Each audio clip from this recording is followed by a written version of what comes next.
Hello, gentlemen. Welcome back. It's Confidently Wrong Holiday Edition. Yeah, boy. Holiday. Get your a peppermint tea holiday. ready. Get your presents ready. A little Santa Claus elf and some Jingle Bells music or some Mariah Carey, whatever your preference is. I like the Gucci Mane Christmas album personally. East Atlanta Santa 1, 2, and 3. There's East Atlanta. Savon just sipping his tea, and he's welcome back to the show. He's joining us again. He missed the Pluribus pod, but Brian is also here with us. Hello, Brian. Hello. Sav, you weren't with us last time because you were on a little vacay last time. How was it? Where were you? What did you see? Yeah, it was fire. I spent my Thanksgiving out with friend of the show Kendall and some of his homies. Shout out Kendall. LA. We went to Lake Tahoe, around 8 hours north of California, or not California, Los Angeles, and yeah, spent the holiday out there. So right on the border at between Nevada and California. Yeah, we were kind of back and forth, but we did a good mix of hiking, checked out various lakes. You know, it's Oh, hell yeah. mountainous. It's very, very mountainous out there, so a lot of hiking. They don't tell you how thin the air really is. Half that It's trip pretty was high just up, right? We were like 7,000 feet up, and multiple, That's so several good. points. That's Multiple some good points elevation. where like I'm walking, I'm like, oh, I'm out of breath. I'm like, Yeah. I know I need to hit the gym a little harder, but I am straight up wheezing going up the stairs at this cabin we were at. Yeah. But Lay off It the was a pipe, man. No, look, it was, that's the elevation but for look, sure. it was the elevation. But yeah, it was a good time. We spent Thanksgiving, cooked, ate, listened to music, hung out. I spent a lot of time just looking at the stars at night, reading. It was a really good reset. Makes you appreciate the beauty of nature and how. Oh, was it like dark outside, like no light pollution, so you could see the stars really well? Yeah, you can. That was I several love points that. where I was on the deck at night, just got a pillow, laid out, had my headphones on. I'm literally just staring at the stars for hours. It was great. Didn't even need to be high to appreciate it. It was No, he was very high. Oh, okay. no comment. Anyways, Altitude, right, that's awesome. altitude-wise, that's what we're talking about. yeah, but Oh yeah, high up it there. was a really good time. It's just that friendly reminder, that we do all this work and capitalism and bills and all that, and none of that shit's real, man. Nature and that real physical world is what's real. And It is fake. it's very humbling to just look at a mountain range and realize it took millions of years for this to form. Appreciate its beauty and know that it'll be here millions of years once we're all gone. So it's good to Namaste. just be able to, center yourself and in a very grounding way realize we are just specks in different universe, and there's a beauty of that. We are just stardust. I love that, like, what Sav just said could be like absolutely, pure and genuine. It could also be like absolutely, ironic and sarcastic. I'm being so earnest Like- right now, and I hate that you think I'm doing a bit. That was an. But I mean, like, I love that it's like it could go either way, and your delivery could have also gone either way. I love I that. don't want people to think I'm being sarcastic. No, he's being genuine. You could tell, yeah. If you know Savon well enough, he's being genuine. All right, let's get into it. We're talking about the fall movie events, Wicked for Good, which is part 2 of the Wicked movie series. I love that there's like that play on word that like Wicked for Good could just mean forever, and Wicked for Good could also mean, the irony of being opposite of Wicked. All right, let's get into it. So yes. we're back, highly anticipated. I was really excited to go see this one. Really enjoyed last year's movie, which considered part 1. And it was one of, I'm usually not a fan of when they drop the part 1 because I'm like, oh, they didn't end it at all. But this one, I felt like they wrapped it up enough and you could see like, okay, this could connect to, the Wizard of Oz. And I felt really good about that. Even if like there was no part 2, I was like, you gave me all the wrap up that I wanted and needed. So I had pretty high expectations for this one. Brian, what was your expectations going into Wicked for Good? I was pleasantly surprised by the first movie. It's not something that I would normally choose. I think Yeah, we're not musical buffs over here. We decided to talk about it because one, we knew a lot of people were watching, but secondly, for me and Wes, I think we just knew that we were ultimately going to get dragged to this thing, and so we might as well discuss it. And it turned out to be Wicked for the better for both of us. I've both definitely wanted to see it. Definitely. Oh, absolutely.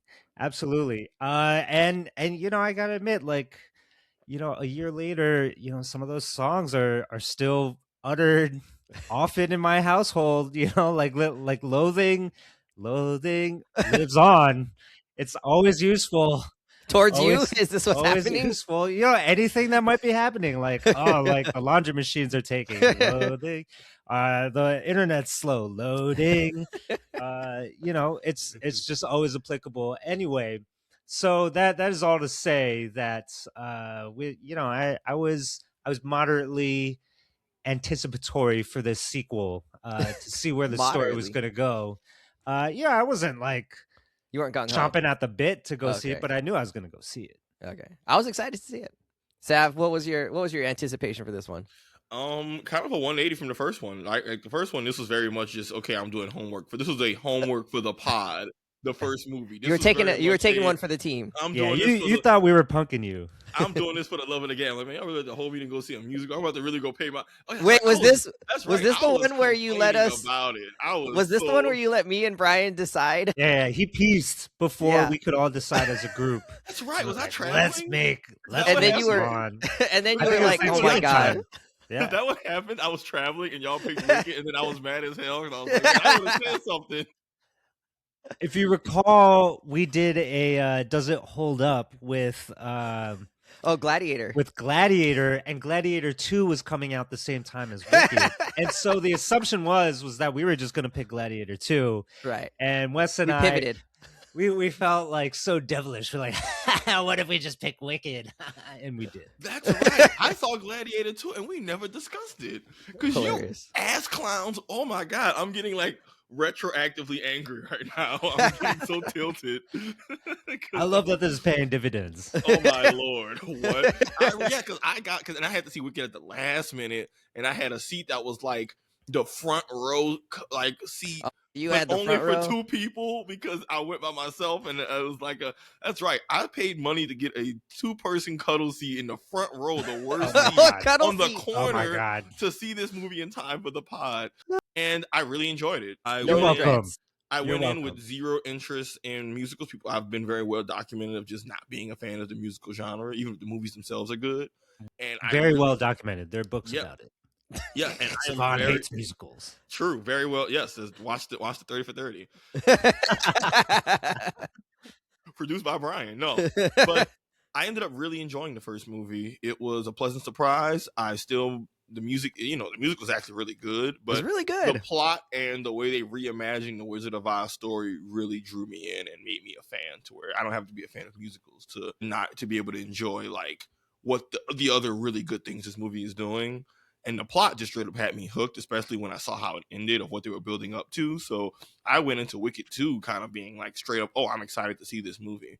And I wasn't getting dragged along as like an extra with someone. This is all just like, okay, I'm going by myself. And yeah, so I had a pretty good amount of hype going in. Like I was excited to see, okay, what happens next? Where are we going? I don't know what's going to happen. Your experience actually sounds a lot like my experience seeing the musical. So I got to see it in New Orleans quite a number of years ago, traveling company or whatever. And it was something where I was like, oh, we could go see it. Jen really wanted to see it, whatever. It's a cool, date night, whatever. And I came out of that being like, wow, like that was really good. The way that I cared for all these characters and felt like all the emotions they were feeling, and then enjoyed the music. I came out of that being like, wow, I have a whole new respect for musicals after that, because I didn't have much experience with that. And just really ended up enjoying that. So I was excited last year to see the movie as well. I wasn't like being dragged along. I did want to see it. I mean, a good live production's always fire, though. A good live production is just... It was really good. Did you or did you not cry during either the stage production or the first movie? Not during Be the honest, movie. Wes. No, not during the movie. I wonder if I did a little bit during the stage production. Probably when like Elphaba's like feeling her loneliest. Probably it's like really sad, right? Because you're physically, you can just see like Wes was sobbing in the theater. One character on the stage. You heard it here first, folks. I was not sobbing. Absolutely weeping, ugly cry in his middle seat in orchestra section. I'm trying to think if I've ever had like an ugly. The most emotional teary I've gotten ever was Pursuit of Happiness. No, Pursuit of Happiness, when he finally, a spoiler alert, with Will Smith, a 15-year-old movie, when he makes it at the end and he just runs out into the street and is just like having his like silent like celebration / relief moment. Like I was like tearing up during that part. Like not bawling, just I think tears were probably running down my face a little bit. That moment gets me so hard. Just like after all he had been through. Well, there's some arguable tear jerkers in this movie too. Arguably. Yeah. All right, well, let's get into it. Something. All right, so we pick up not too far after the end of the last movie. So in the last movie, Elphaba is on the run. The wizard has decided that she can no longer be trusted, I think, and she's going to be scapegoated for everything. So she has to leave Oz, and she sings the ending belting song, "Defying Gravity," and then flies off into the sunset. And the movie ends, and it says, we're done here at the end. Maybe it says to be continued, I think, actually, at the end. And then, so this movie picks up, I think it's supposed to be about 6 months later or something like that. A lot more has changed. The society seems like it's a little bit more I think it's controlled. more like years later. Oh, it's years? I thought it was like 6 months. Maybe you're right. I'm not sure. It doesn't matter. They also introduced new measurements of time in this movie. That what was it, like a minute of time or something? A click of time, or a click of the clock, or something like that. Yeah, and that, man, it was weird that like they only showed that up, or that only came up in this movie and wasn't established in the first movie. But whatever. So the society has changed a little bit, right? Remember, there was things about like the animals sort of being second-class citizens. And treated badly. That has been ramped up. They're definitely more forced into forced labor kind of situation. Some of it looked a little bit like slavery or something like that, right? They're making comparisons here. I don't know. Would you call it slavery, Sav? He's making faces at me. Yeah, slavery expert. I couldn't tell. Tell us, black man. It was like, yes, this is slavery. The animals are like talking sentient beings being forced to work, and they're not with it. Like, this is cut and dry. Anyways, I mean, I'm not with working either, but were they being forced to work? I felt like they were just being imprisoned for no reason. Okay. Right? When they were building, they had the animals making the road. They had the big piece of labor hooked up. They were part of it. Had a whip, and the monkeys about to whip the shit out the bull, and then it keeled over. Because the Elphaba came and was like, "Hey man, we don't do that here." But yeah, other than that, so established slavery, and then Elphaba, and it really liberator. Like, yeah, in that case. And there's no there's a lot of like propaganda happening. You can just see all the signs of like a very totalitarian, authoritarian society happening here. So I don't know, what did you think about like the plot of that, about Elphaba having to save the world, deciding to save the world, Glinda sort of just kind of going along with it still? What about the plot made sense to you? What did you like? What did you not like? Sav, we'll start with you.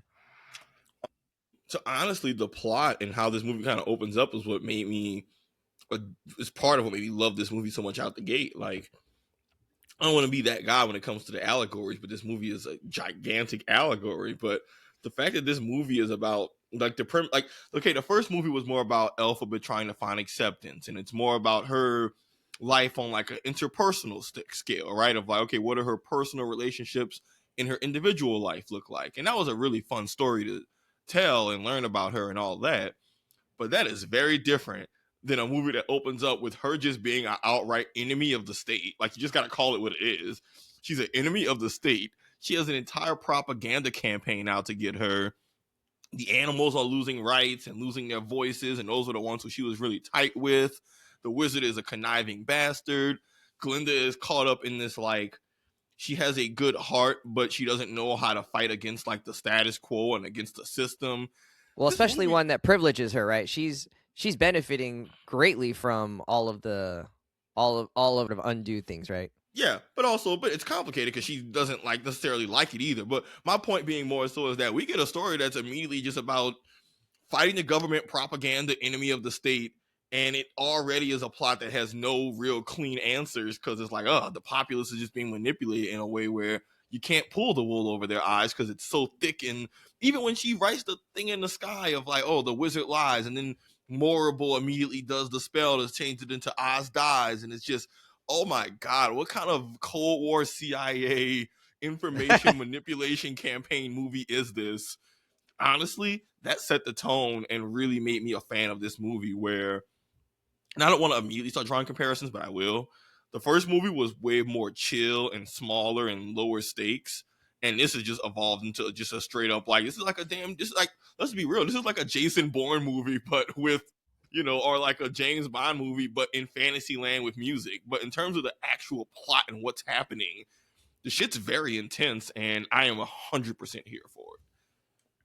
Especially because it really lands, like, all the themes and shit hit home incredibly hard and on the nose, and it's not like it's some new thing. This book and story has been around since the 90s, so it's always interesting to see a production of something that's been around for ages and it feels like it was tailor-made for current events, and it's like, nope, Yeah.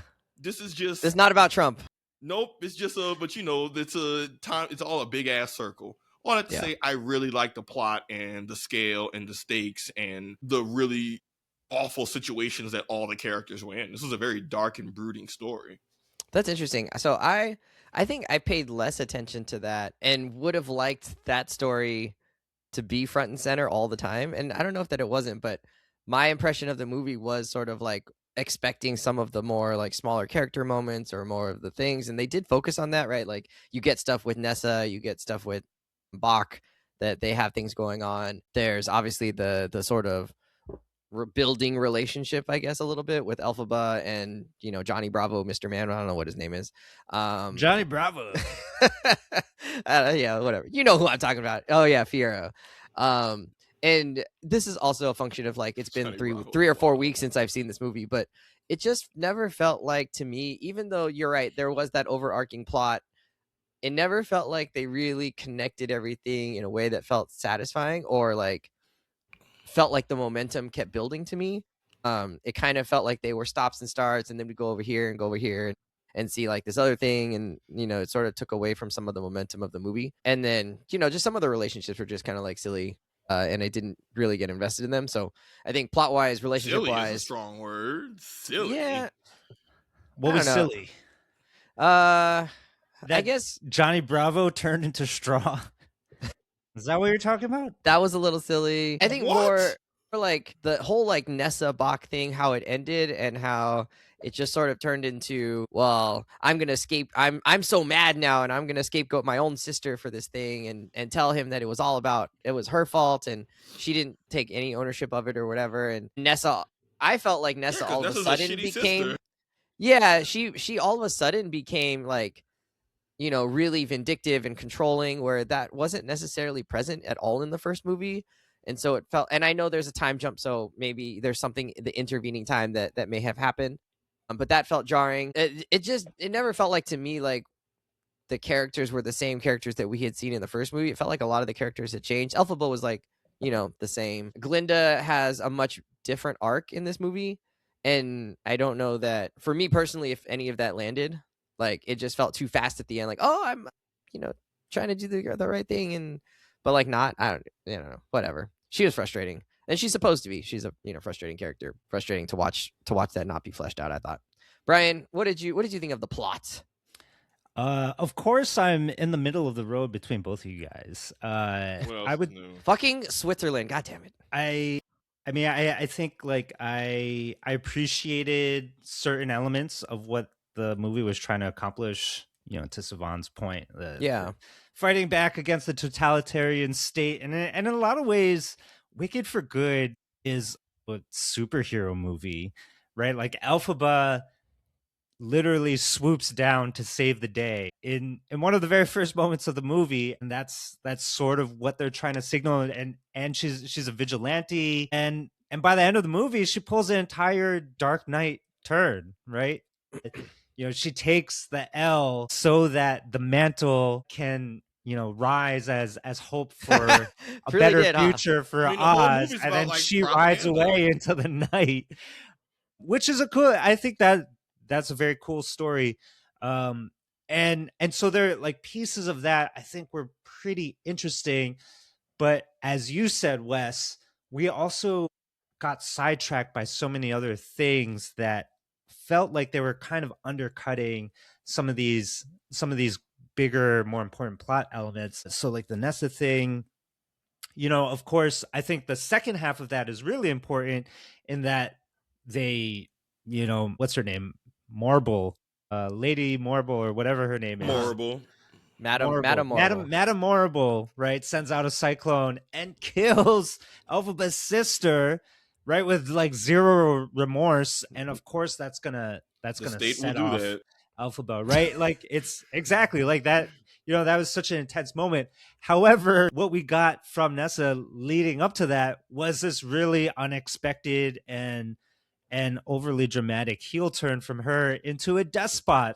How did that happen all of a sudden? So- Like suddenly she's a bigot and she's vindictive and evil. So can I push back on that one just slightly? Let me finish my point. And so like part of what was nagging on me with the overall plot was the movie spent so much time trying to shoehorn their story into all these little, you know, aha moments with like how it fits into the original Wizard of Oz. That, like, for example, Bach turning into the Tin Man, and you have the lion that Elphaba rescued in the first movie becomes the same lion that's in the Wizard of Oz, and like all these sorts of connections that they were trying to make, I think for the most part felt really kind of forced and unnecessary, and just like took the movie in a lot of weird turns and took us away from the two main stories that I thought were much more interesting, which was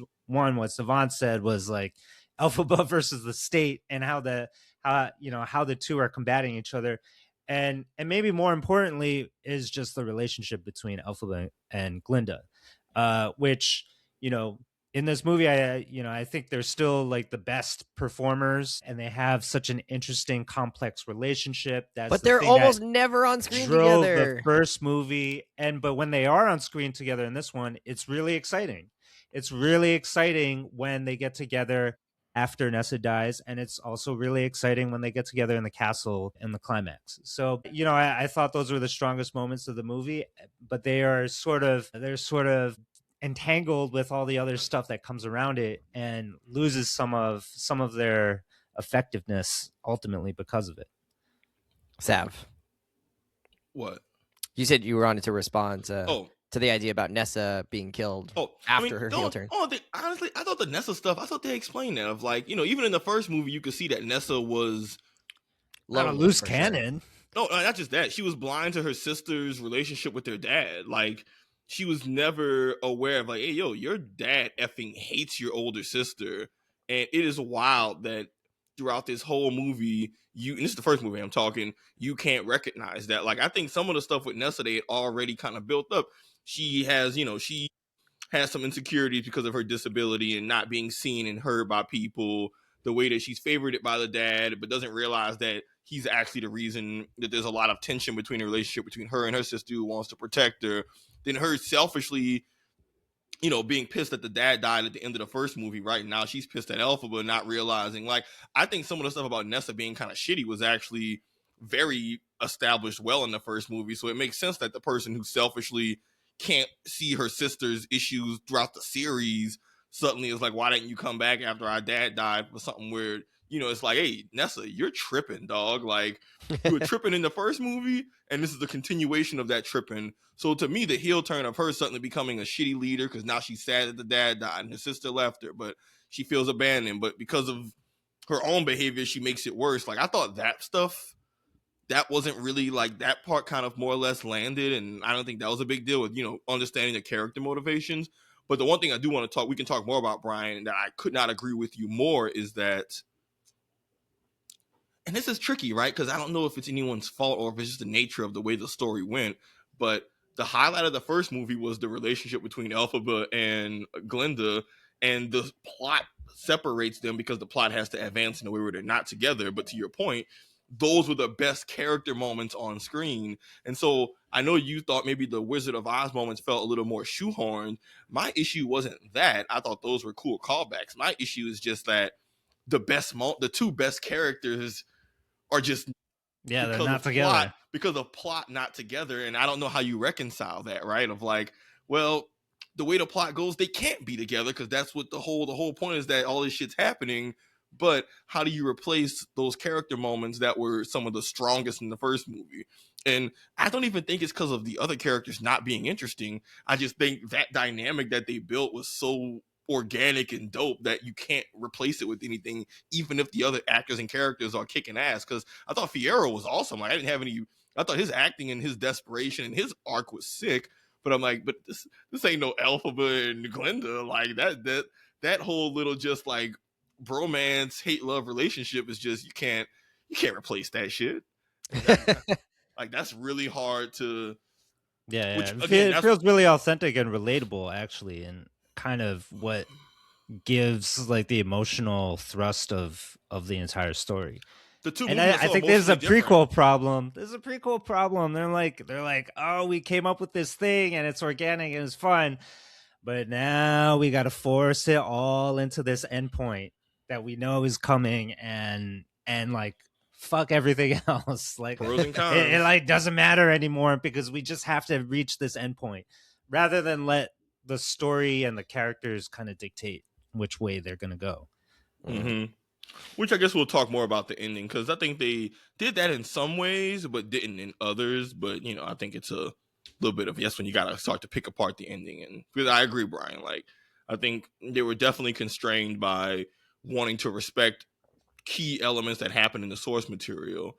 And I think in certain elements they shoehorn themselves. In other moments, I do think they actually reconciled it well within the ending. But we'll get to that. But A question agree for with another day. yeah. Why is it called shoehorned? You don't have to answer it right now, but I'm like, well, that's not what a shoehorn does. So Do you know what a shoehorn does, Wes? Do I Yeah, know? well, I you don't- know what a maybe I shoehorn don't. does? no, It's I not don't a even know. musical instrument, buddy. Is So it? the whole point is that it's supposed to help you slide your shoe, get your foot into a shoe. Yeah. So the point of shoehorning literally is trying to force something There's in to something. get it to fit better. Like I I think get it. Okay. that analogy I buy does it. work. All right, I buy it. What do you mean you buy it? It's what a shoehorn does. Go buy a shoehorn. Try it. My dad had one for a long time. I don't know if he still does, but he had one. Did your parents have the short shoehorn or the one that reaches your knee? Anyways. Anyways, okay. My last problem with plot / relationship was that I didn't necessarily connect with was Fierro abandoning Glinda after they seemed like pretty happy. I mean, I know he had like some, he had some feelings and some eyeballs for Elphaba, but sort of had seemed to make his choice. And then, man, like all of a sudden they were Wait, just he was loves just who? like, When did he Elphaba. make his choice? What are you referring Wait, to? yeah, I'm like I lost felt like me a he little made his bit. choice to be with Glinda, right? No, You don't think so? Well, we don't got see him forced at the into it. end. We don't see him at the end of the first Wicked, right? I think the last time we see him, he's left on the train tracks before the two main characters go to visit the wizard. I He don't rides remember, off from the school. I was watching the recap. He rides off from the school, and they're showing like everybody what they're doing as the story ends. He's kind of like, "Oh, shit's getting ugly," and he rides off and leaves the school because at this point, Elphaba's kind of like started to win his heart and win him over to like being indifferent to what's happening to other folks. So he's very much at the end of the first movie, like, "I ain't rocking with this," and you see him riding off into the night. Okay. Yeah, and I think like he was already questionably attached to Glinda. Yeah. in Okay. that movie, right? So it Never just liked felt Glinda. weird. Giving that, like, looks to Elphaba. Yeah, I mean, he was definitely like, oh, maybe the grass is greener over there. It actually was greener. Yeah. I don't think he ever did like Glinda. Well, maybe the 'cause even soil. The soil's because greener. they tricked him into the grass is marriage too. black. Like when they're married, he didn't have a say in that. It was like a forced marriage, and you could see from his body language, he was like, I'm not rocking with this.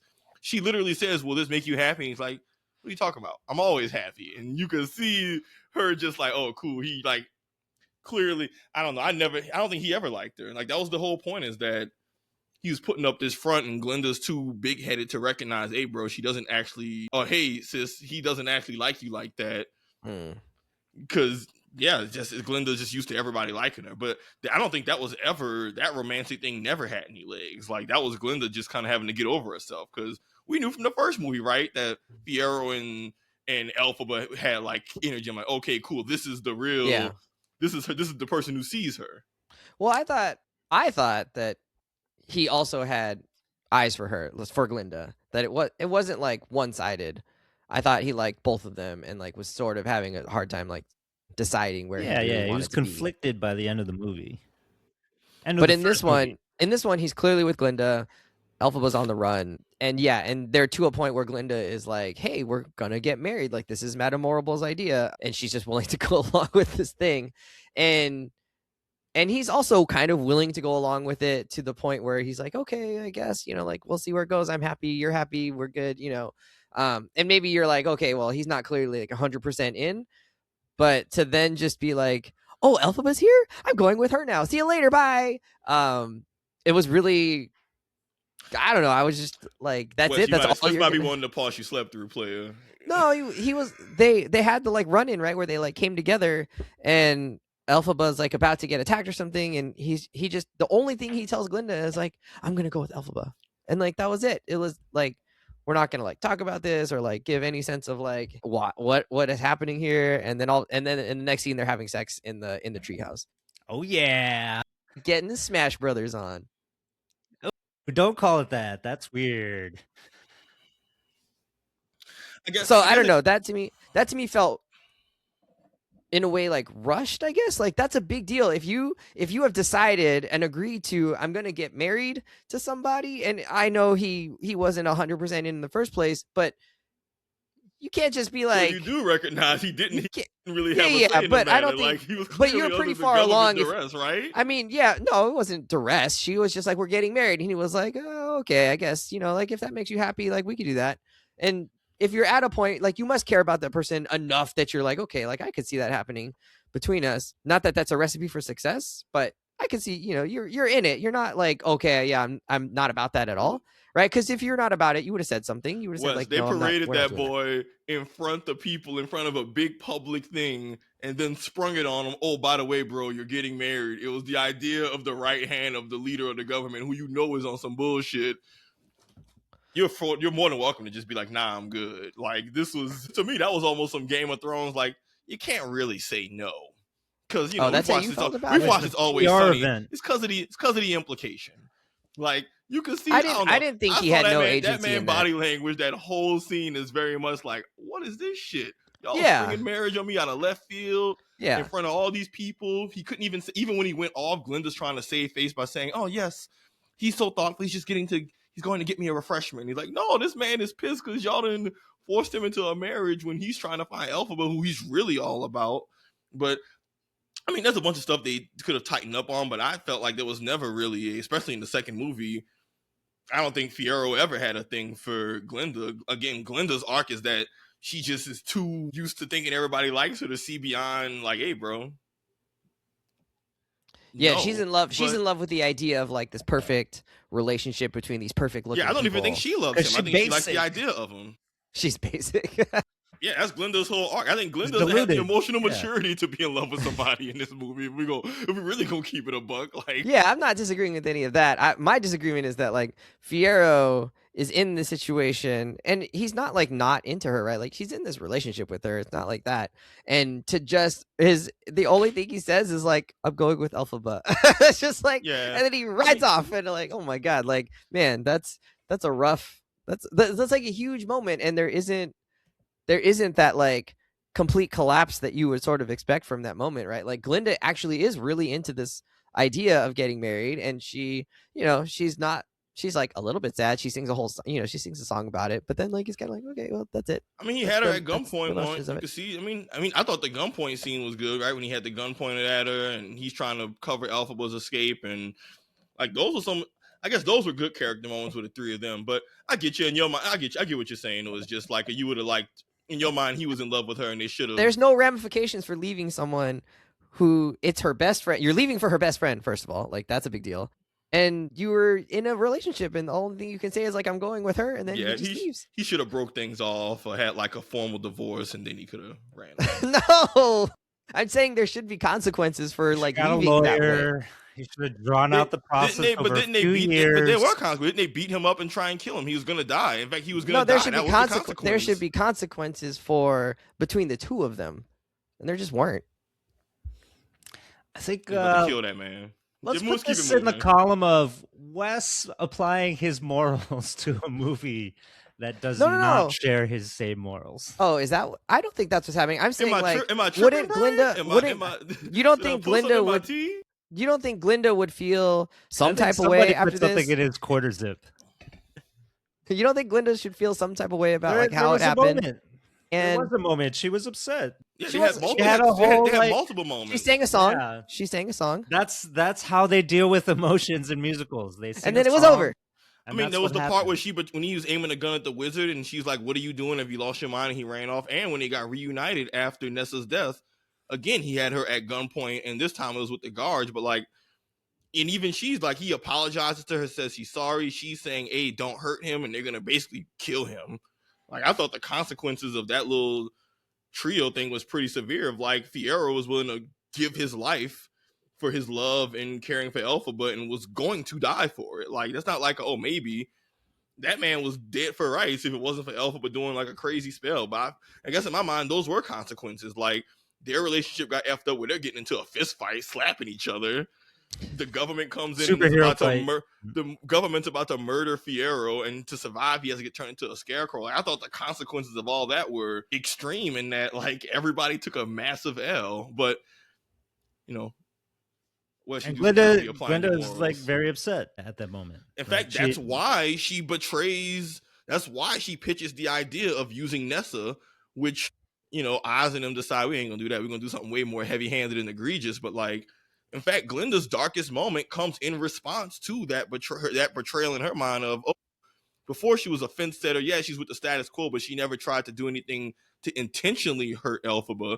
Saying use her sister as bait you mean you could see the camera work and the angle and her crying and all dramatic when she's like, use the sister. And I'm like, oh, she having her little heel moment. But, you know, I thought they did a good job of having, like, everybody was worse off after that shit. Yeah, that's the pivotal moment, right? And I think, Wes, that's the thing that you're looking for. A response to her being dumped on her wedding day. That was it. She threw her friend to the wolves. All right. And it leads directly to Nessa's death. Like, you've convinced me. I retract my statement. You've convinced me. Well, not retracted. You've convinced me. All right. I'm just throwing it. You didn't realize this man Fiyero was under duress. I'm like, Wes, if I get forced into like an arranged marriage, I'm afraid that Wes isn't going to realize that, like, hey, I'm blinking twice for help. I'm like, he seems into it. He said yes in front of this crowd of people. Into it at all. Yeah, not once. I actually. No, he didn't. He's like, no, I'm saying if Savon did that, I was.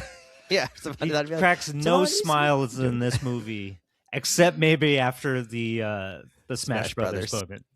Yeah, he wasn't smiling until he was with Elphaba. That man was happy as a scarecrow. And he's all smiles in the first movie, right? His whole thing is that he's always happy. He's smiling and winking. In the second movie, my son is not smiling at all. They took the light out my son's eyes. They got him holding people at gunpoint at dinner parties and shit. He pulled out the blicky like twice on some trapped in the closet R. Kelly shit. My man Fiyero was going through it, goddammit. And I didn't even, and so for you to say he was just going along with it, I'm like, no, Fiyero was a victim, goddammit. And he got radicalized by his baddie girlfriend to fight the government. And this is the things he get, goddammit. Fighting his state-sponsored marriage. Free Fiyero. State mandated. Yeah. Not even just sponsored. All right. Well, was there any characters, actors that stood out to you, performances that you really enjoyed? Sam, were you on this as an performance? Honestly, I'm gonna just keep going on like the Fiyero energy of like he was a character I wasn't super interested in the first movie. I was like, who is this guy? Like, what is this shit?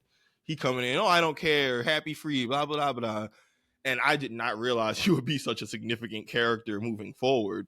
But his whole arc of going from I'm not dumb, but I choose to be dumb to numb myself from having to really think. I think that was kind of what it always was. And even in the first movie, he was smart. He just chose to put on that 100% front. Choose to be a himbo. Yeah. So watching him go from that front to being the popular man on campus and all the stuff with girl, right, with Glenda, and then just realizing Elphaba's who he actually cares about, and she makes him realize there's things to care for. And I know I joke about the whole radicalizing him, but like the arc of him going from I don't care about anything to I'm willing to give my life for this woman and for with something bigger than myself was a really, really well done arc. And the actor as well just sold it really well. Like there were several scenes where you can see he's just so desperate. I said it before, all the scenes where he's like desperately aiming the gun at Oz, helping Elphaba escape, aiming the gun at Glenda, and the guards are coming. He's trying to buy time for her to get out and help all that. Like you could see this man actively unraveling, but also being his truest self. And I thought that was really, really good. That was just a really good acting arc. I'm naming him because it was the one I least expected. I always enjoyed Elpha because her story is very easy to sympathize and empathize with, and she's the lead character. And like you can always, you generally rocking with her throughout the series. Him was a full-on, yeah, which, those aren't always easy to go from I don't really care to, oh, this is one of my favorite characters. But I thought that was really well done acting and, just good handling. And then the scarecrow twist with him, like I saw a hint of like, maybe. but I ultimately enjoyed what they did with him, and I'm glad that they got a happy ending for him too. She cast the spell so that he wouldn't feel any pain. I'm like, you should make him out of rubber, not not straw. What happens at the end of The Wizard of Oz with the Scarecrow? What does he get gifted? He's looking for a brain? He's looking for a brain, but I don't know if he ever gets a brain. Well, the whole point is that they never had it to begin with. The whole point is that they could never give them that in the first place. Like the cowardly lion was already in him and never gonna get a heart again and all that. So they even say 3 people came. We ain't got nothing for him. Nothing we can do to help them. He's like, I'm not seeing nobody. I don't even remember, but something does happen, right? Like, doesn't the Tin Man end up with like a necklace or something with his heart on it? Something silly happens at the end of the original. The original one. Okay, so I heard this described. I think I was watching YouTube or a podcast about this, and they described like the first movie is really Elphaba's arc, right? Like we get to see her from younger childhood, and we get to see her grow into her confidence and take up her mantle as the people's hero or the animals' hero.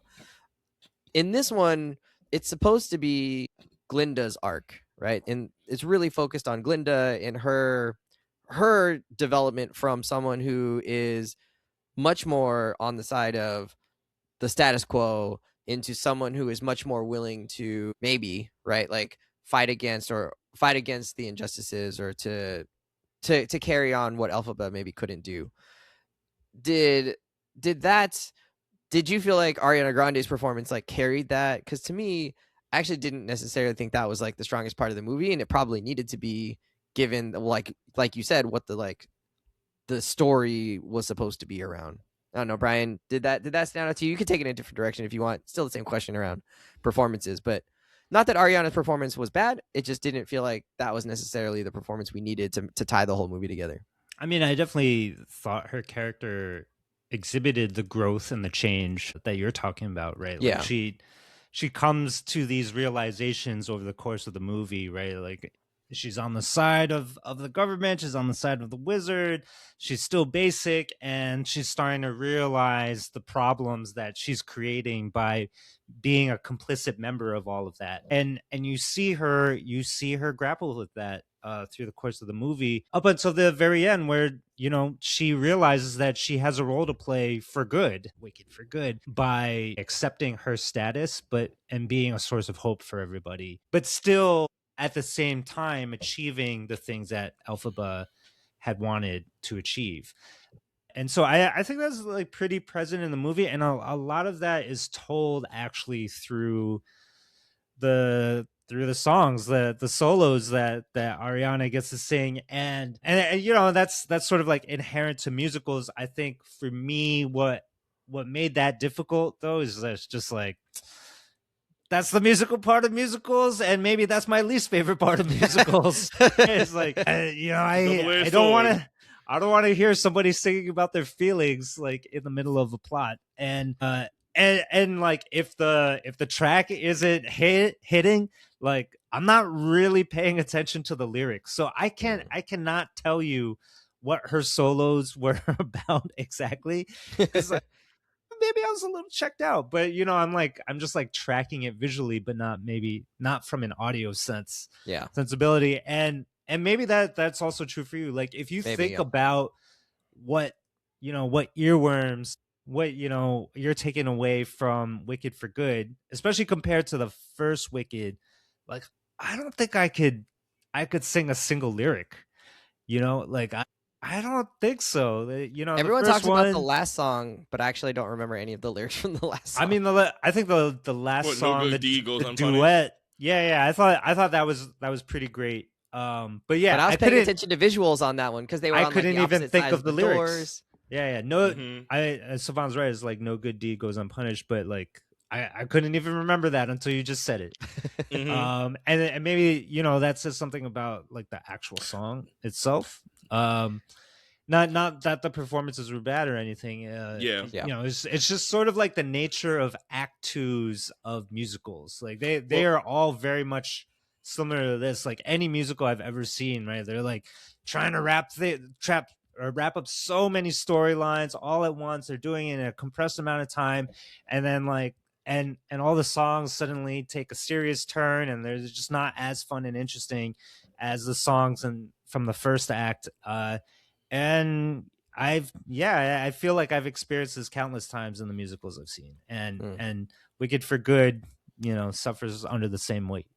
Yeah, I think that's just the nature of musicals and storytelling, right? Like, unless you have a musical that's completely just lighthearted the entire way, with most stories, the stakes ramp up, things get more serious, and that just lends itself to less whimsical, fun songs. So you're not, to your point, Gravity, about her breaking away and flying into freedom, is just going to be a very different vibe than her saying, yo, man, I do good things and it always blow up back in my face. You know what? F this, I'm crashing out. Like, yeah. That's just, and the state is coming for me, so I got a piece. Yeah, and it's just like, sorry, that could be a banger of a song, but that's just not gonna be as fun as the song about two roommates who don't like each other. But I do want to say, Brian, I don't think that's necessarily a fault of like the movie. I think that's just the nature of the genre. Like, to your point about Ariana, like, Glinda's character development does happen through her solos, and when I was at the movie, I was trying my best to lock in on the lyrics because, again, I might not be a fan of musicals, but I fully recognize that the songs are where the lyrics and the music are key character development moments. So if you're like, oh, I don't know what's happening, oh, what happened? A lot of times it's like, oh, man, listen to the lyrics. These lyrics are actually giving you all the exposition of what's going on in this character's mind and all of that. It's just not going to happen through dialogue. And if you miss that, it's easy to not always see what's going on with a character.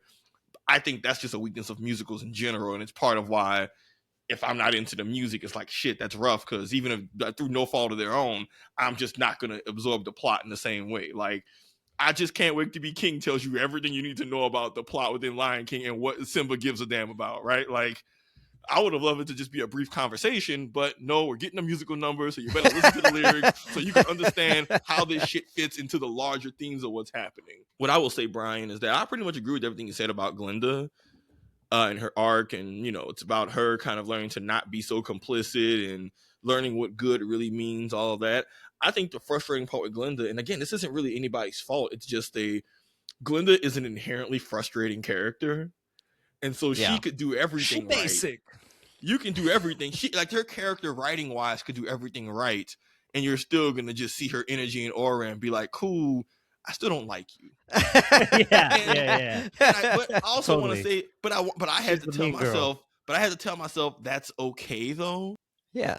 Because being good, being liked, all of this is all very different things, and that's part of her arc too, is learning that those things aren't all the same. So while her energy and aura will always piss, and I just have to remind myself that just because she can be annoying and she's meant to be annoying doesn't mean that her character hasn't grown and exhibited significant change and isn't a better person, even if she's not the person you'd want to hang out with. It's not just because I wouldn't be friends with her, but like, she does try to offer to clear Elphaba's name and recognizes the harm she's done and really wants to do a full 180 atone for her actions. But I just think it's okay to say, you know what, man, I'm never going to like Glinda, and that's okay. But is she a decent leader? All right, well, I'll let you live. But she's who we get. So there are like two things about Glinda that make her appealing for me. Like, one is her being just like super extra, right? Like the first movie, her like hair toss thing and just being like so like up her own butt in her own philosophy and way of thinking, right? Like, that stuff is just like entertaining. Yeah. And then the second that shit is funny. That shit is so funny. And Ariana does a great job about it, right? She's like a popular girl. Yeah. And so like extra is great. And then the second thing is whenever she just like shows her earnest love for Elphaba. And I think that's like really endearing. And because of the nature of Wicked for Good being the second act of the story, we get none of that first stuff. Like there's just no, like, if she did that in this movie, you'd be like, what is she doing? Like, why is she being so extra right now? Like, people are dying.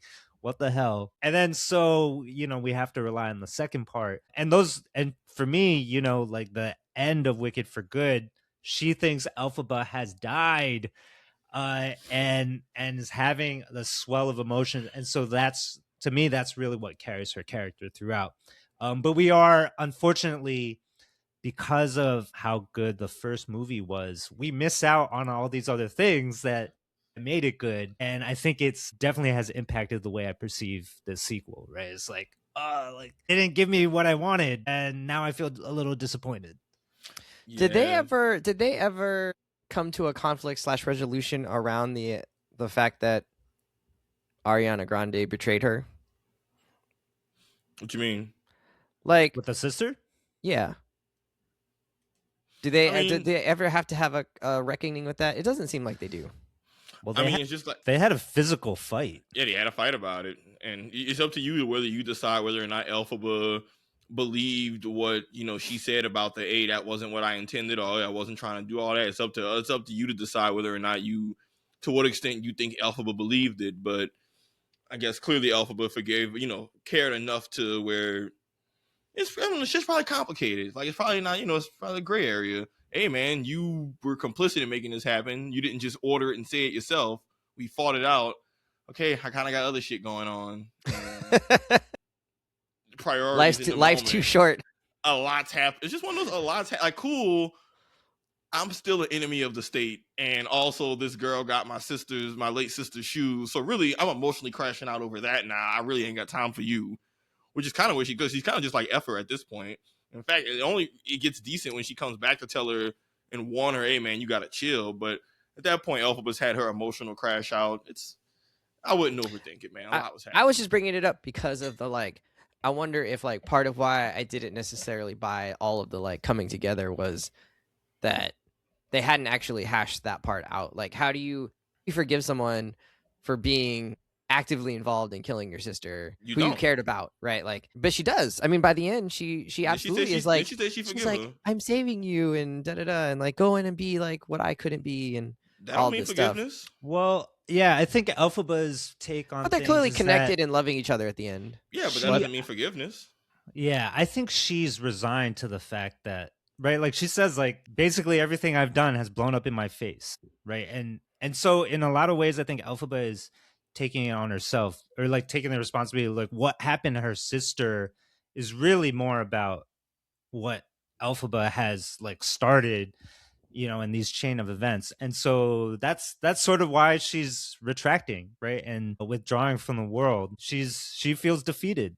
Yeah. And so I think her, there's a different story where maybe she and her, she could have just blamed it all on Glinda, but that's not the tack that she takes. She has a different understanding of all the events, right? She's like I'm giving up my rebellious, on a high horse stature here because it's not working. Like, everything I love is endangered by this, and so now I'm gonna peace out. And they were both manipulated throughout the story. They are both victims of manipulation. Like, there is the element of this world and situation and Oz has pitted them against each other in a lot of ways too. Like, again, it's not really I explicitly say, hey, after this happened, we're good. But I think there's a point where they just realize, hey man, all this shit that's happened to us, the wrongs and things we both have messed up, has been the result of not us trying to actively screw each other over. It's just an awful situation. And I think they both recognize that it's Oz and Morrible who are the real villains in all of this, which kind of gets reconciled. And, it's like I know you say life is too short, but it kind of is a life is too short. They're literally the only real friend that the other one has ever had. That's interesting. Yeah. I mean, I guess that is a little more Bo and Yang. Elphaba just straight up says, hey, you're the only friend I've ever had. And Glinda straight up says, you're the only friend I ever had that mattered. Like, and even in the first movie, throughout all that shit, they really are the only two real friends the other has. Again, the sister doesn't really have a real good bond with her. And all the rest of Glinda's people are just cronies and, just lick spittles. So, like, when you recognize that maybe Elphaba doesn't think she directly did it, but thought she was involved, but knows that her friend is dumb and easy to manipulate and all that. She's not just, wicked witch evil, pardon my term. It makes sense that they're like, yo, man, this shit's bigger than all of us, and we gotta, acknowledge the way we've been helpful to each other. It's sad, but, hey, man, this story is a tragedy more than anything else. Yeah. All right. Thanks for that. That's helpful. All right. Musical status. Was there any songs that you were into? The only one I can really think of is Ariana Grande singing "I'm Not That Girl," which is the same song that Cynthia Erivo sang, or that Elphaba sang in the first movie, but with some lyrics changed to match her situation. Oh, I like that. So a little parallel between songs and movies, almost a way to make a connection between the music and storytelling. I like that. Absolutely. That's a good one. Sav, what did any songs stick out to you? Yeah, wonderful. Favorite song in the movie by far. When it's her, the wizard, Elphaba, the wizard, and Glenda at the place. Because the entire song is just about the wizard being a finesser and the truth being relative. And people will believe anything if, it's like, oh, it just hyped me up. I didn't say I was wonderful. They said I was wonderful. And I was like, all right, cool. He has a whole bit about liberators or liberators or conquerors, depends on whose perspective. Murderer or this, depends on who you're asking. I'm like, oh my God, this entire song is just about propaganda and moral relativism. And the wizard is just like, I hate how right he is right now, because he's just like, hey, the people are dumb and they like what I say, so it don't really matter if I'm wrong. It's 2 left feet. If the streets like it, who am I to argue what the people want? That's the whole song. Like, I'm in the theater just like, what the hell am I listening to right now? This evil. Dude is so slimy. Yeah. Charlatan knows the truth. But then I'm sitting there like, no, that's not. No, but people would never.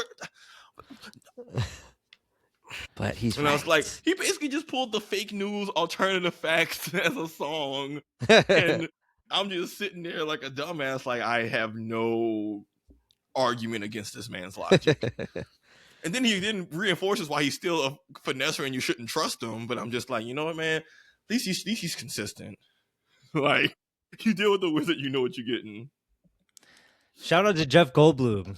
To me, he's the performer that, I really appreciate the most. Like, he is so slick and smooth and charming. And like that moment when they come together early in the movie, I'm like, oh, they're going to figure it out. They're like, yeah, everything's good now. Yeah, perfect. Yeah, I was sold. Like, he's so convincing, so smooth, and he's got a closet full of caged animals for some unknown reason. He can't help it. He's a pathological liar. He just can't. That boy will come. Don't he remind me of Odin from God of War? Did y'all play God of War Ragnarok? No. He's like Odin, and Odin in that game is basically just like a New York slimy insurance salesman. And he's like the god of gods, but his whole thing is that he's just always like working you, manipulating you, lying to you, pretending to be like a kindly old man who's like, I'm just a silly old man. It's like, no, you are actually the devil. Like, weird. That feels more like Loki's persona. I know. No, in God of War, it's one of the best portrayals of Odin, because in the real lore, Odin is more of a liar and manipulator, and he's like more of a brainsy guy. But in the game, they play it like he's just like a skeeving lawyer. And it's hilarious. He's talking about gods, but he's just lying, manipulating. He's Better Call Saul.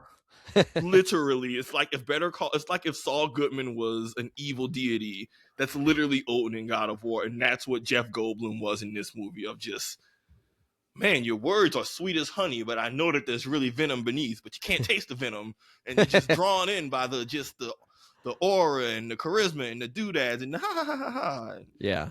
Yeah, even though he's just doing his Jeff Goldblum thing, I really did enjoy him in this. He was fun to just be shitty, watch me shitty. Nice. All right. Okay, wait, let's talk about those connections. We've kind of talked about some of them already. So there's a lot of touch points where, especially in the second half of this movie, there's I guess throughout the movie, right? Like, it's in the Wizard of Oz world, and it ties into the original movie and the original musical. What did you think about some of those connections? I think, Brian, you said sometimes they felt a little bit too overdone, right? Like, maybe they were wagging the dog a little bit instead of letting the story actually dictate itself. Actually, I couldn't remember my reaction to those things in the musical. I feel like I really enjoyed them, because I was like, oh, that was so cool. Like, that's like, that explains where like the stage production comes from. Yeah, when I saw the stage production, I was like, oh, that's where this comes from. Like, that's a cool idea that the Scarecrow and the lion, the Cowardly Lion, and all them were actually around, and that they had this tragic here the whole time. Yeah, and they had this tragic backstory, and that they came out of the story that then connects to Dorothy's story. So I don't know. I really enjoyed that kind of stuff. I don't remember. I think I was really shocked that Elphaba survives. I don't remember like what my reaction to that was, but that feels very shocking that she's actually she wasn't allergic to water at all. Like, it didn't melt her in the slightest. just that was just a whole fake thing. Yeah, but fake news from the propaganda. I thought that was a Yeah. cool twist. Yeah. That one I appreciated. That right? really, honestly, that saved the movie for me. I'm gonna be honest with you. Oh, really? And well, like we'll talk about the ending, but Okay. the movie also, both movies kept like hinting at the water thing, that like, oh, it's raining, like thank God there's an umbrella. And then you realize it was a feint the whole time so that Elphaba could disappear, which is kind of brilliant. no, that was Yeah. great. And again, we'll talk about the ending, but it definitely saved it. Do they not? Does she not run away with the Scarecrow at the end though, or like do they not leave That's the together? whole thing. The whole thing is that they run off together. She faked her Oh, because this is after the Scarecrow has walked with Dorothy. Then death. Yeah. okay. I'll just say I like the connections of the explain the origins. Like I thought the Tin Man thing was cool. Even the part. Oh, and that her sister's the one under the house. Yeah, she's the Wicked Witch of the East. She even has the song where she says, "I'm wicked like my sister, the Wicked One of the East." Like that's her whole song. Like, Heel turn. Cool. Heel turn. Like I said, she was kind of always a dick. Like, yeah, you were always kind of a shitty sister. Your Maybe dad it's was more of a awful, wheel and you turn? were just A wheel turn. what, Brian? Brian. She did it. She pulled a Yui. She pulled a pelvic. No, I like the stop. I like the tie-ins they had, like the idea of Bach being like forced to work with the girl because she took away the Munchkin land people rights, which was vicious.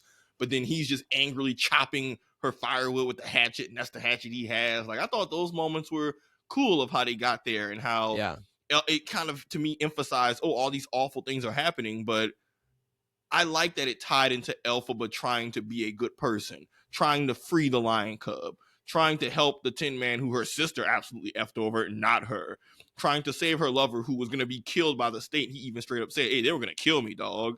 So I think even seeing those tragic backstories, I enjoyed us getting that little bit of, oh, okay, cool. Yeah, I like that too. It does build up into the tragedy that is the story of Elphaba. Like her story is a tragedy, and that really drove home like for her to have her heel turn or her breakdown at the end, where she, the whole no good undeed, those events happening really sold that for me of like, oh, I can see why she'd have this breakdown and is now like kind of becoming the villain. Cause shit, look what happened to her these last two movies. Like this shit sucks. What I will say though is, even though I like them giving us those seedlings into the characters, and apparently the play focused a little bit on it too, I think they could have shown us even less of Dorothy and them. Like, I think that could have been even more off screen.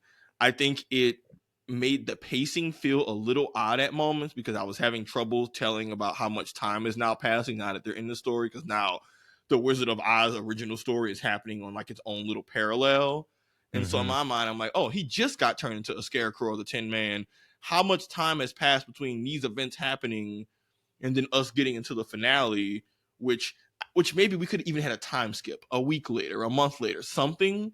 But it felt like they did the tornado, Dorothy landed. I just felt like Dorothy's introduction into the plot made the pacing of the last third feel a little weird, because I was struggling to get a feel of the passage of time. And now that we know Dorothy has her own adventure that's like a well-known story, it messes with my mind. It messed with my mental understanding of the passage of time. Before the movie, because it's like that whole movie was a 2-hour movie or whatever, but it's happening within the like last 30 minutes of this movie. So like did that happen? So you can watch the first Wizard of Oz and assume, oh, it happened over the course of a couple days, or you could in your mind say it happened over a day or two or something. And in the movie itself, this movie Wicked, it's happening. You know that like time is passing.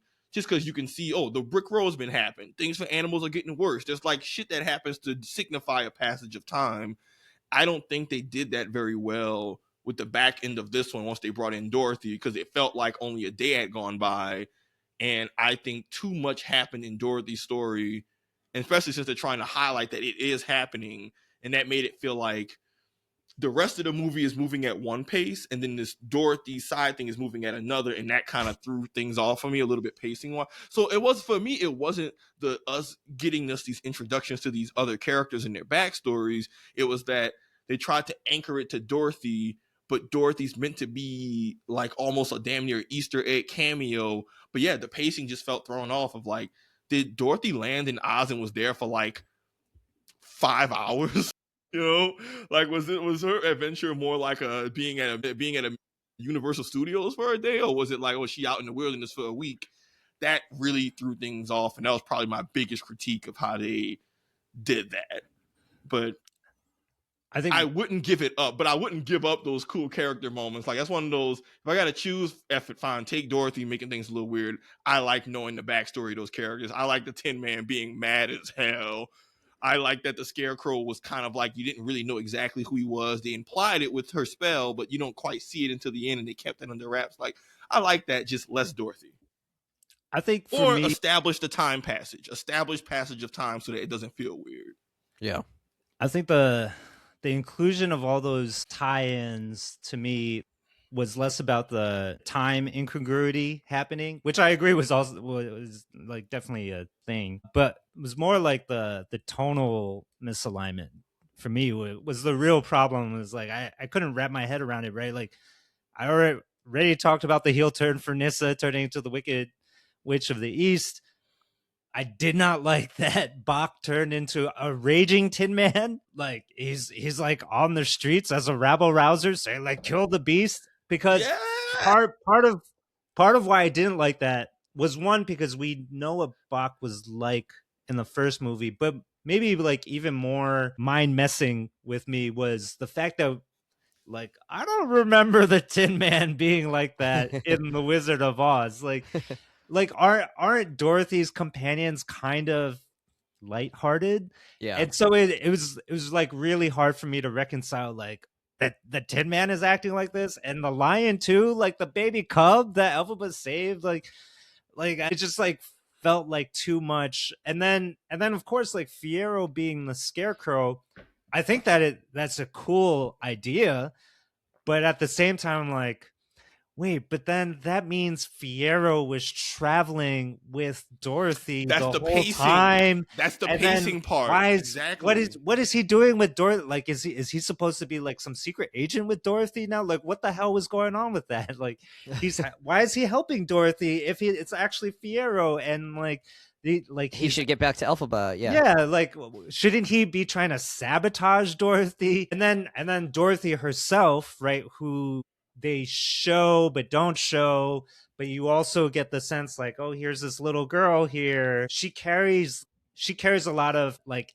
outsized energy just because she's just such a famous character in fiction, and we have this pre-recognition of what she's like, and so her aura is just like really mismatched with what's going on in the movie, which and the fact that we have to like see Elphaba interact with her and like, give me those shoes, right? Like some of those things just felt really off with where Wicked as a story was trying to go.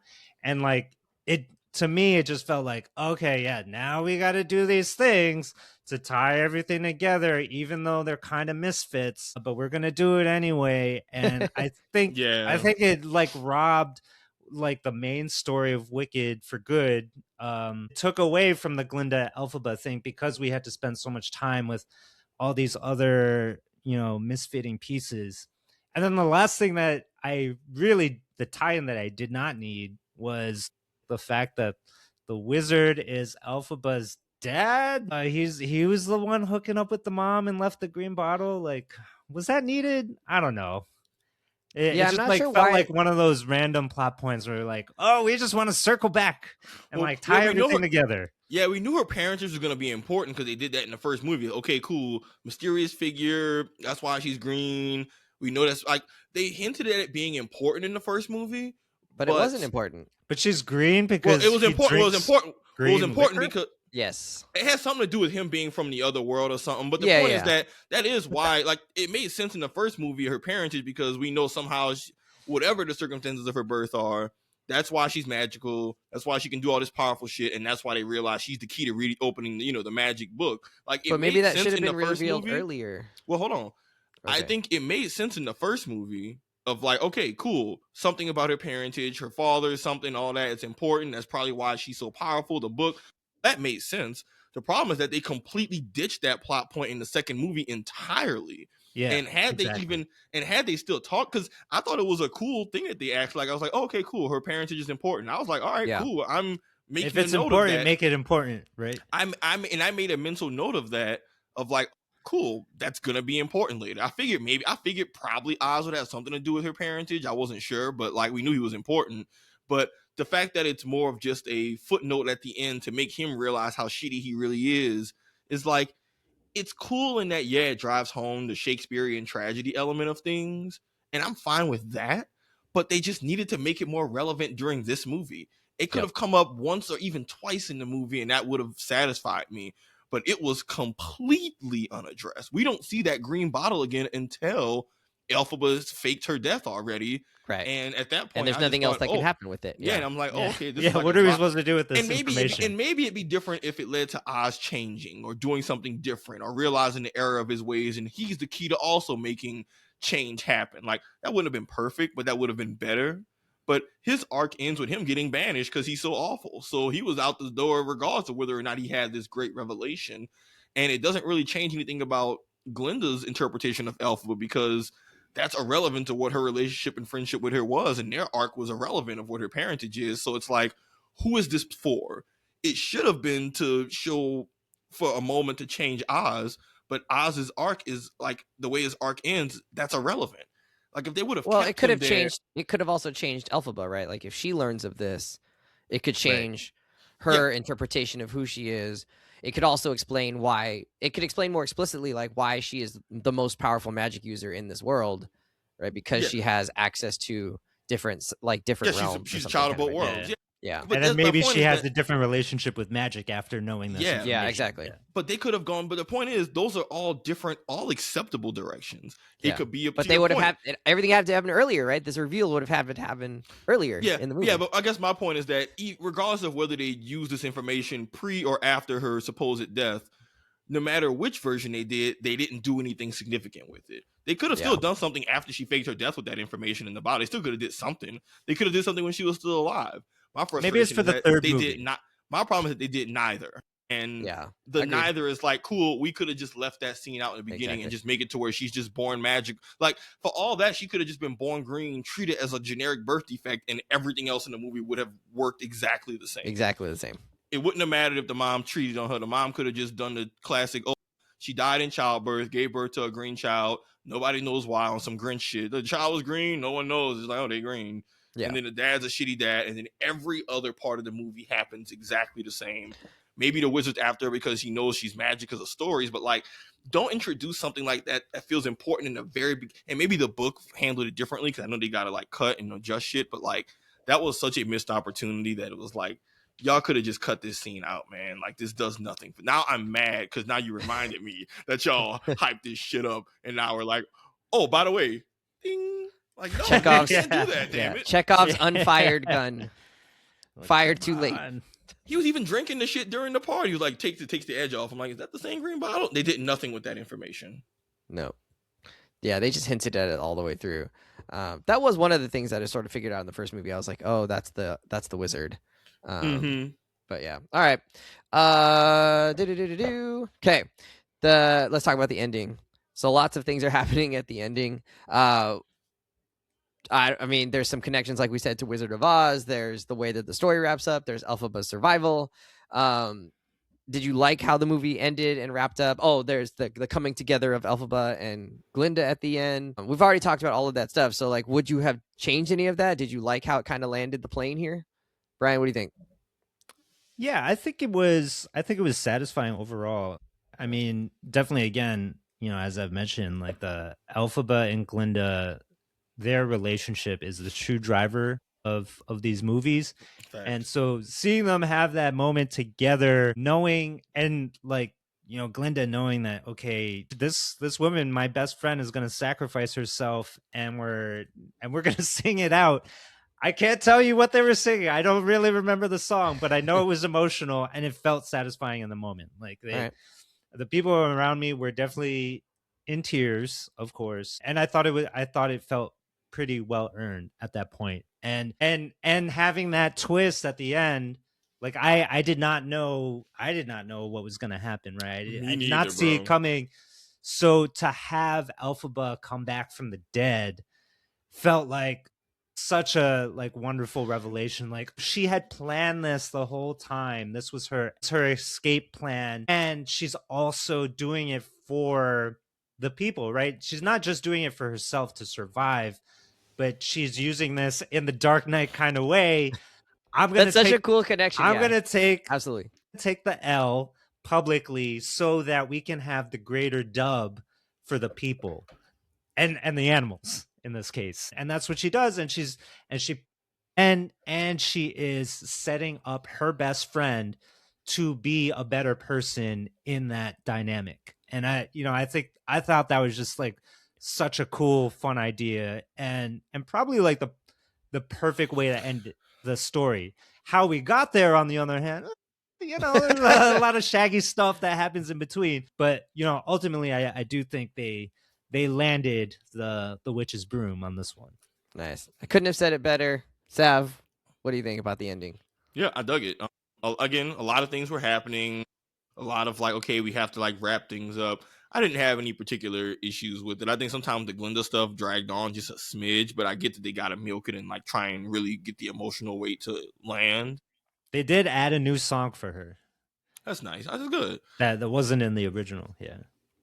But overall, I liked it. I liked that Glinda wanted to be the one to try, and I think they really showed her full circle moment of saying, man, F with the bigger picture is let me tell them the truth about you. I thought that was really showing, okay, Glinda's really gone full circle of like F the imagery and stuff if it does means doing the right thing, which I think was their way of hammering home that she has genuinely changed.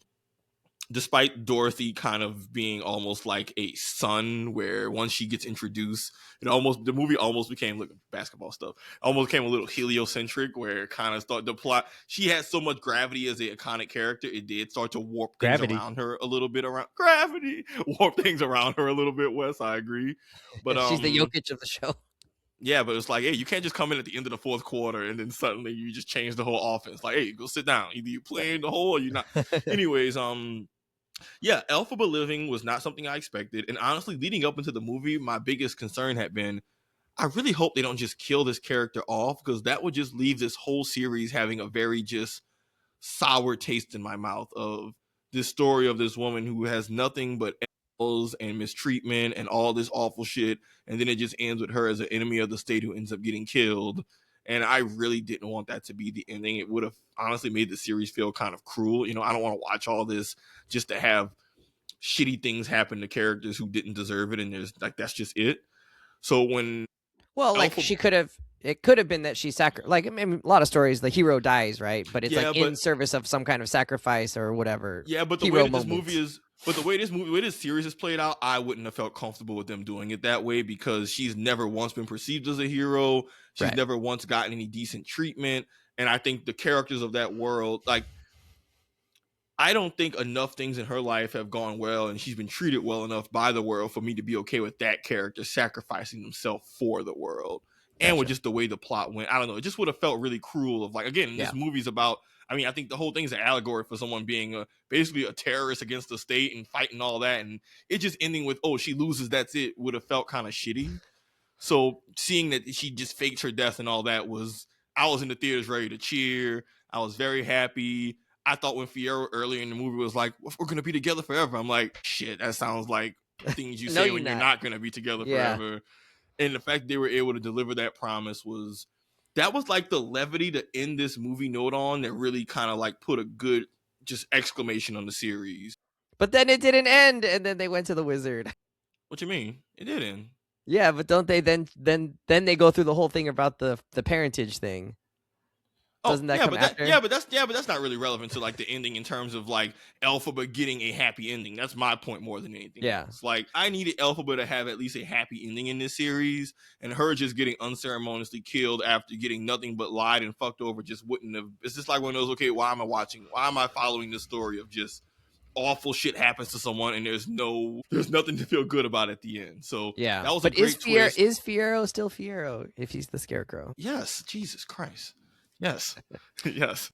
You think the straw is kind of rough on the skin? Look, they even got to mirror back the "you don't got a lot of me, I'm beautiful." They both see each other's inner beauty. Again, he's grateful because she saved his life.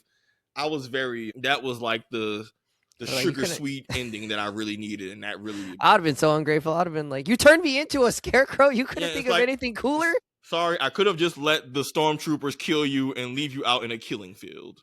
My bad, dog. Yeah, I'd have been like, man, think of something better. Teleportation spell? Come on. We have I'd have been seen so that ungrateful. We have seen that this book is. Look at my skin. We have seen Give that a this burlap grimoire sack. book is not very reliable with its spell casting. She ain't no sorcerer supreme. And that book, that's one of them chaotic D&D books where it's like one of those monkey's paw shit. You get what you want. Kind of. Yeah, kind of. All right, we'll get you what you want. Make sure he can't get hurt. All right. Made you into some inanimate filler. That was the plot of the first God of War, where Baldur's whole thing is, I can't feel nothing. I hate this. And it's like, no, I'll take that. That's what you asked for. Yeah, he did. He was a victim. But it's like, is that a death? So, all right. Overall, I like this ending. It was good. Nice. I was gonna ask like if you guys turned into one of the like characters like the Tin Man or whatever, what would be your major flaw? But if you don't have anything, that's okay. Mine would obviously be like I'd be very similar to the Scarecrow. I wouldn't have any memory. It'd be just empty up here, just nothing. Yeah, that would be crazy if you became like that. Something where it happened where this is now the new West, and now he suddenly can't remember things. I don't know. You're also kind of flimsy in the wind, right? Like no muscles. Yeah, that seems right. That seems no muscles. accurate. Although I'm packing on the pounds, I don't think I could get blown over by the wind as easily anymore. That boy's short. That boy teapot. Yeah. That boy says short. Kool-Aid. That's a different movie. All right, Sav, you got any ideas? Wait, in regards to what? Oh, like if your character trait that would become part of your origin story here. Shit, I think I should have been the Scarecrow, where it's just like. But you have a super memory. Exactly. So if I get effed over on some Wizard of Oz stuff, and they just, if it's like one of those you getting punished or whatever, like Wes, they can't Scarecrow you if you already Scarecrow. Like you know what I'm saying, you can't. Oh, I see. Okay. You want them to pour. You took it the other way. Glass. You said what would get taken away from you? Yeah, if I'm getting nerfed, it's just suddenly I just have no memory loss. I just have short-term memory loss. Or I was thinking you already have this kind of trait, and it would just get amplified. Oh, now I'm thinking, they F you over. Because Homeboy had a lot of heart, and then they took all his heart. Lions have a lot of courage, and they say, you got none of that. So this is like what are you good at? And then that's just been stripped of you. So for me, I think I'm either the Scarecrow that can't remember, or like the not chill man. I don't know. The not chill man. Yeah, it's like suddenly instead of being you rage chill, at everything. The uptight. Yeah. The uptight terror. Instead of the cowardly lion, I'm the uptight tiger who's just always posture.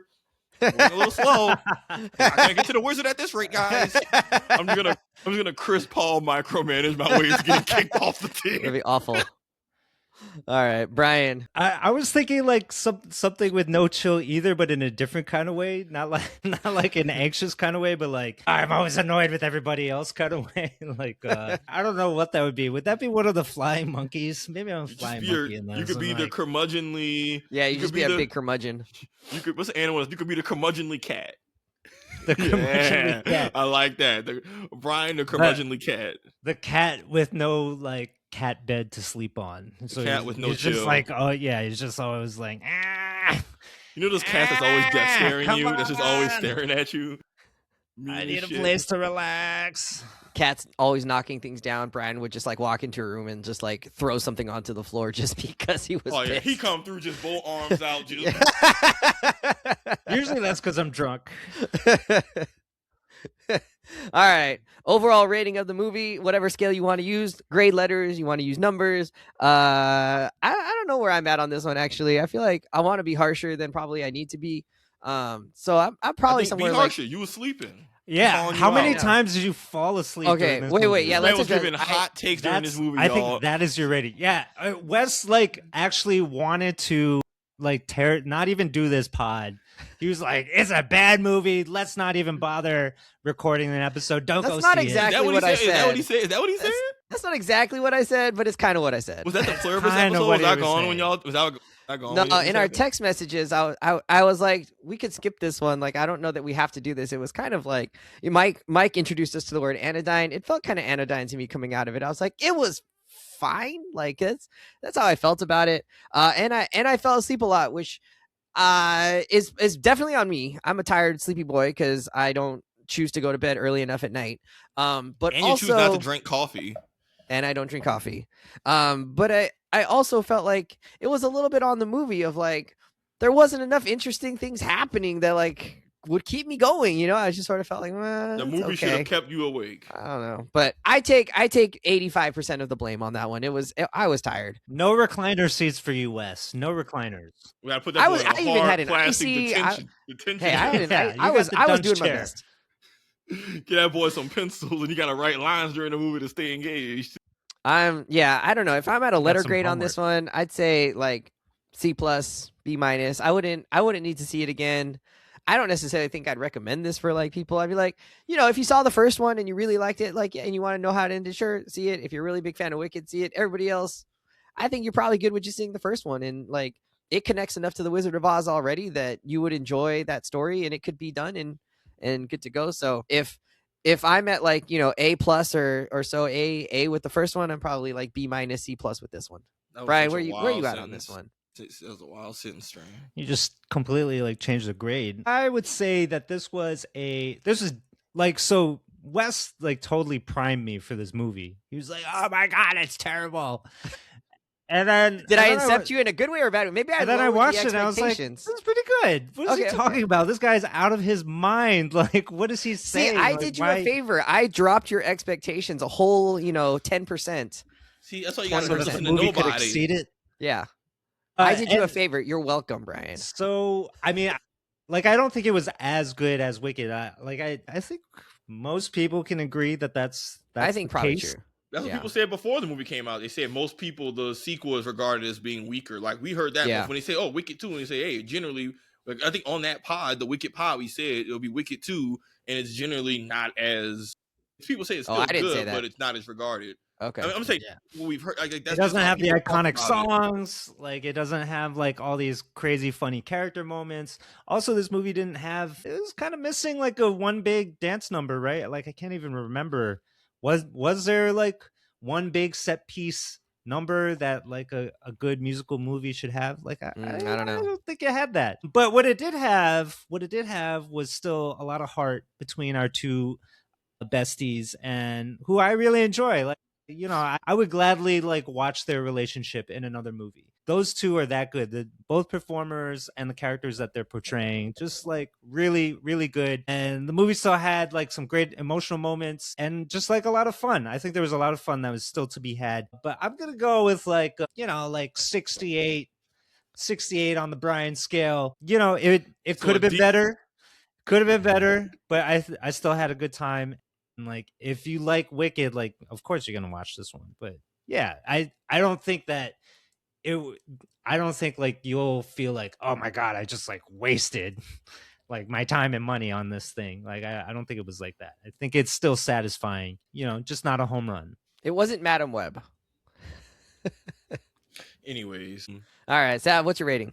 I don't know. I like this movie a lot, and I think what I'm torn on is that. Don't be torn. Embrace it. I'm allowed to be torn. I think Wicked, if I really sit down and break about it, is probably a better movie. But I think Wicked for Good is a movie I enjoy more. Like, really? Yes. It's more your style of movie, right? Okay, so here's the way to put it. Wicked is good because it's lots of like new world, lighthearted story, world building, all of that stuff. Yeah. Wicked for Good is different because the world building's done and it's a plot that was always going to be serious. So it was always going to be tonally shifting. It's like Harry Potter, right? The first Harry Potters are super fun and chill and lighthearted. And by the end of the series, it's not lighthearted. People are dying left and right. The tone has shifted so much to where you can't even tell apart book 2 from book 7, right? I feel like Wicked almost did a speed run version of that where the stakes just increase, and so the story just gets more serious, and so that just means by the nature of that, some of the things that made the first movie good aren't going to be there because it just doesn't exist in this world and plot anymore. Like, there's no happy-go-lucky, that type of shit, but I still enjoyed that more. And again, the whole theme of propaganda and lies and battling the government, that really carried my interest in the movie a lot, which I think is why I like this one more, even though the first one you could argue is better. Like, I think the music in the first one is probably better. First one's a way more fun, whimsical, fun movie to watch. But this one's just more serious and gritty, and that really elevates it for me. So I don't know what I gave the first Wicked, but I think I'm gonna give this one a very solid A-, maybe B+, A-. I think I'll oscillate between that. I enjoyed the movie, fun to watch, all of that. It just loses points by inherently being a musical. That's just gonna always like Wrong genre. sorry, man. Sorry, like Yeah. you've done nothing wrong. This is just a me thing, but I'm factoring it in. And that the last edge of the movie with Dorothy, I think, even though they tried to minimize her, the character's actions in the world of Oz has too much gravity to not warp the story around it, and that with some time pacing stuff kind of threw things off a little bit. Honestly, with all that, I'll probably give it a B+, A-. Right. It depends on what day you ask me. Fair enough. Well, you heard it here. But I would recommend it. If you like musicals, you should watch it. If you just like fun on-screen pretty shit, I think it's still worth watching. Again, I say this as a non-musical guy. It was still fun to watch and well acted, and like it's not a bad movie. There's a lot of very bad mid movies out there. This is not one of them. This is like people put effort into this and it came out good and it's worth watching. And I think that's, that's really, I think there's value in highlighting that. Better or worse than Frankenstein? Apples to oranges. Did you enjoy it more? How about, let's say, did you enjoy it? Yeah, more I enjoyed Wicked way more. All right. Me too. I think Frankenstein was more frustrating, right? I don't know. I didn't enjoy Frankenstein at all. Well, Frankenstein, it was just like we talked about Frankenstein. It was that they kind of were all over the place towards the end. The first 2/3 of Frankenstein is amazing. Love it. I like the Oscar Isaac drinking milk, just drinking whole milk in the 1800s, dissecting corpses. You know he's a real sicko. He is a sicko. He probably watches Sacramento Kings basketball on purpose. He probably got a Jets jersey in his closet. That man is a real... He's in for the pain. He's a real sicko. I would love if Dr. Frankenstein is just one of his new personalities for the Moon Knight character. It's just like... Actually. He's like... a Cockney guy to now like deranged scientist. Full circle, baby. Skip both. Go watch Pluribus. That's my recommendation. Not getting another season service. Sav, we got to get you into Pluribus. It's so good. All right, friends, we're out of here. See you later. Of milk. Ooh. Hit us up at confidently_pod on Instagram. Let us know in the comments what you thought of this movie. And whether you thought it held up to the hype of the first one. I did not, but Sav thinks it did. So let us know who was right. He was asleep. Can you trust the person that watched the full movie? Believe it or not, y'all, I was there. I saw that whole thing, for better or for worse. That's an indictment on the movie, though. I fell asleep during the movie. Not sober. So true. Take your pick, folks. The somnambulous or the lifted. Now that's a word. The guy who's in Dreamland or the guy who's in Dreamland? Hey, Dreamland for the win.